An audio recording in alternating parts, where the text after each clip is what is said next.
राधे राधे दोस्तों, स्वागत है आप सबका मेरी आज की नई वीडियो में। तो सबसे पहले आप सभी को राधाष्टमी की ढेर सारी शुभकामनाएं। जैसे जन्माष्टमी के दिन श्री कृष्ण भगवान का जन्म होता है, वैसे ही राधाष्टमी को हमारी राधा रानी का जन्मोत्सव है। तो आज बहुत धूमधाम से राधाष्टमी मनाई जाती है।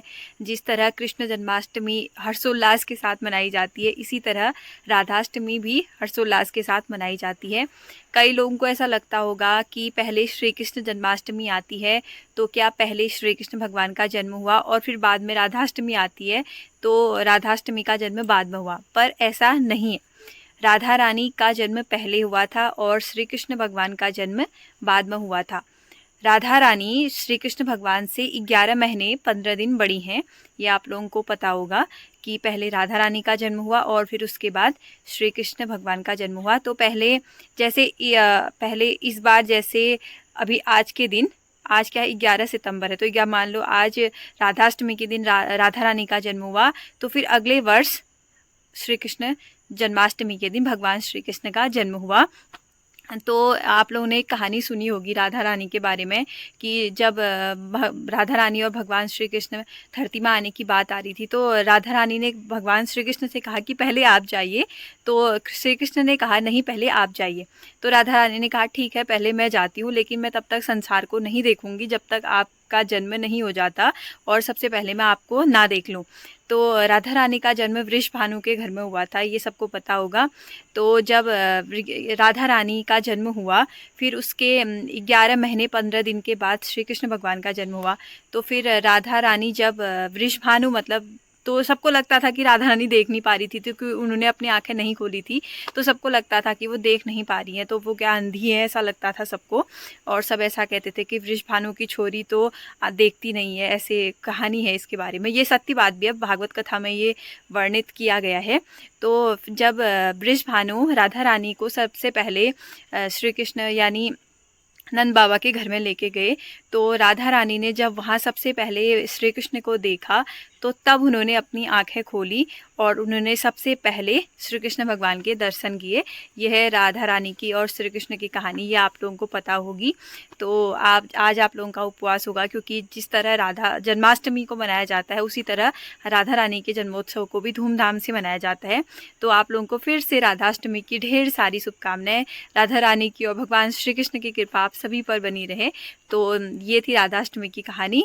बाकी आप लोगों को पता ही होगी, ये छोटी छोटी बातें हैं जो आध्यात्म से जुड़ी होती है, जो आप लोगों को पता होना चाहिए। और अगर आप नहीं जानते हैं, तो मेरी कोशिश रहती है कि मैं ब्लॉग के माध्यम से आप लोगों को छोटी छोटी चीज़ें जो भी होती है बताऊं, क्योंकि इतना विस्तार तो अध्ययन मेरे को भी नहीं है, तो लेकिन कोशिश करते हैं कि जाने, अपने आध्यात्म को जानने की कोशिश सबको करनी चाहिए।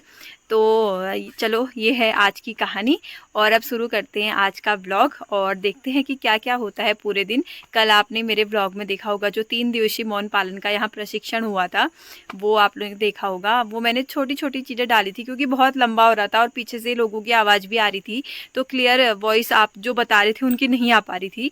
तो जहाँ पर उनकी आवाज़ थोड़ी सी तेज़ होकर आ रही थी, मैंने वही पार्ट रिकॉर्ड किया था, तो ज़्यादा नहीं डाला था। लेकिन फिर भी ये था कि गाँव में ये सारी चीज़ें हो रही हैं। अब देखो कि इस रोज़ इसमें मतलब कितनी सफलता प्राप्त होती है, क्या लोग सही में सीख पाए हैं इतना, तो ये तो समय के साथ पता चलेगा, क्योंकि समय से पहले अभी इसको नहीं बताया जा सकता है कि लोगों ने क्या सीखा है। क्योंकि जब उसको मतलब उसका एक रिजल्ट आता है, तो तब पता चलता है कि हाँ, ये चीज़ें कितनी सफल रही और कितनी असफल रही। तो देखो क्या होता है। तो चलो अब शुरू करते हैं आज का दिन, बने रहना मेरे साथ ब्लॉग में। सुबह सुबह हमारी कायरा को देखो कैसे घास खाने में बिजी है। कायरा, कायरा कह रही होगी अभी मुझे खाने दो, बोलो मत। जब ये छोटी छोटी थी ना, इसको देख के मुझे चंपा की याद आती है। ये देखो, ओ वो, ये मुझे ऐसे गुदगुदी होती है ना जब मैं हाथ देती हूँ, और ये जीभ से चाटने के लिए ऐसा करती है। ये देखो, खा तू ठीक है।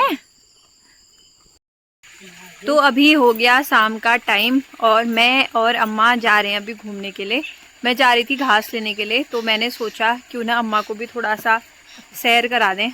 मतलब ये क्या करती है, खाना खाती है सो जाती है, खाना खाती है सो जाती है, तो इसी बहाने शाम के टाइम थोड़ा अम्मा भी टहल लेगी। क्यों अम्मा? हाँ, ले जाती हूँ। हाँ, मेरे साथ घूमती है, मतलब मैं अम्मा के साथ घूमती हूँ, अम्मा नहीं घूमती है, मैं घूमती हूँ अम्मा के साथ। तो अब देखते हैं, अम्मा को तो पिंगली नाग मंदिर तक ही ले जाऊंगी, क्योंकि ज़्यादा नीचे को चलना भी इतना नहीं चल पाती है। जो कभी कभी चलते हैं ना, उनको थोड़ा लिमिट से चलना चाहिए, मतलब कितना, ऐसा नहीं कि एकदम से ही चले जाओ, ऐसा नहीं। तो अभी है पानी के धारे में, तो आते टाइम ठंडा ठंडा पानी पियेंगे यहाँ से। हरे भरे खेत देखकर आप लोगों को पता चल ही रहा होगा कि अब कुछ टाइम में यहाँ फसल तैयार होगी। नवरात्रियों के टाइम पे फसल पूरी तरह से तैयार हो जाती है, और जब ये मतलब धान वगैरह चूटे जाते थे ना, तो फिर उसके बाद वो गोल गोल बनाया जाता था। तो वहाँ पे हम नवरात्रियों में सब लोग आते थे, तो इतना खेलते थे ना, है ना अम्मा? ऐसे पूरे खेत में, मतलब बहुत अच्छा लगता था उस टाइम पे, क्योंकि सब लोग आते थे नवरात्रियों में। तो अभी ये मंदिर पे देखो, मैं मंदिर पे आपको दिखाती हूँ कि यहाँ पर पेंट का काम चल रहा है, और अभी देखो कुछ ऐसा लग रहा है मंदिर, पेंट होने के बाद और खूबसूरत लगेगा। तो गाइज अम्मा अभी पॉली हाउस में देखना चाह रही है कि पॉली हाउस के अंदर क्या हो रहा है। अम्मा से कुंडा नहीं खुल रहा है, खोल अम्मा, लगा ताकत, हाँ उसको ऐसे खींचते रहे, हाँ शाबाश। क्या क्या देखना चाह रही है तू? तू आई नहीं लगाने के लिए, कहाँ लगेगा? जो तू अच्छे अच्छे घर में खीरा ककड़ी वगैरह खा रही थी ना, यहीं की देन है वो, देख। हाँ देखो, पॉली हाउस के अंदर ज्यादा कुछ नहीं है अभी, सब क्या, सब अभी यहाँ खुदाई की है। तो अब देखो इसके अंदर क्या लगता है, अभी फिलहाल तो कुछ नहीं है इसके अंदर। एक ककड़ी मैंने दिखाई थी परसों, है नहीं है यहाँ, यह तोड़ के लापता कर दी। मैंने परसों आपको दिखाया था ना, यहाँ पे एक ककड़ी लगी थी, आज वो यहाँ पे नहीं है, और किसी ने तोड़ी भी नहीं, और वो हमारे घर में भी नहीं आई। गई तो गई कहाँ? क्या कोई चोर के ले गया?